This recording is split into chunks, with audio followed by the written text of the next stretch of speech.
আজকে এমন একজন হিরোকে নিয়ে কথা বলবো যে রিল লাইফ এবং রিয়েল লাইফ দুই জায়গাতেই সমানভাবে জনপ্রিয় এবং সমানভাবেই তিনি দুই জায়গাতেই হিরো। তো ওনাকে আপনারা সবাই চেনেন।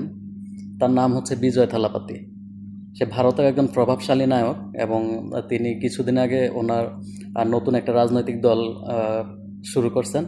ইভেন উনি ছবি করাও মোটামুটি কমাই ফেলছেন, আর সামনে হয়তো করবেনও না, রাজনীতিতে পুরোপুরিভাবে অ্যাক্টিভ হইতে যাইতেছেন।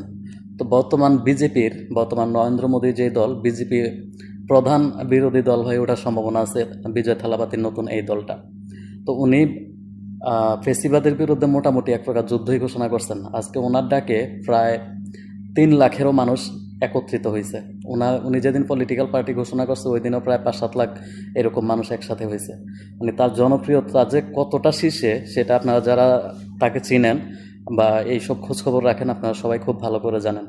তো আমরা তো অনেক নায়ককে দেখি, আহ, বিভিন্ন দেশে বিভিন্ন নায়ক, কিন্তু প্রভাব বিস্তার করতে পারে কয়জন কয়জন আসলে মানুষের মনে জায়গা নিতে পারে, কয়জনের আসলে ওই রকম সুপ্ত বাসনা থাকে যে মানুষের জন্য কাজ করবে, ওই রকম আমরা পাই না। আপনি যদি আমাদের দেশের দিকে তাকান, আমাদের দেশের নায়কগুলো তো চিনেন, ফেরদৌস, রিয়াজ, যারা রাজনীতিতে অ্যাক্টিভ হয়েছিল কী করছে এগুলো আমরা খুব ভালো করে জানি। আর আপনি ইন্ডিয়ার দিকে একটু তাকান, তো দুই জায়গাতেই হিরো কেউ হইতে পারে না।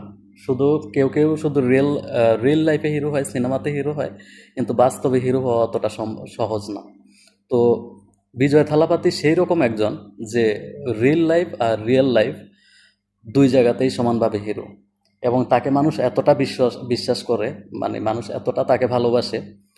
আমার মনে হয় বিজয় থালাপাতি খুব শীঘ্রই নরেন্দ্র মোদী বিজেপির প্রধান বিরোধী দল হয়ে উঠবে, এবং ফেসিবাদের বিরুদ্ধে তার যে হুঙ্কার, আমার মনে হয় বিজয় থালাপাতি, মানে তার বিজয় খুব সন্নিকটে।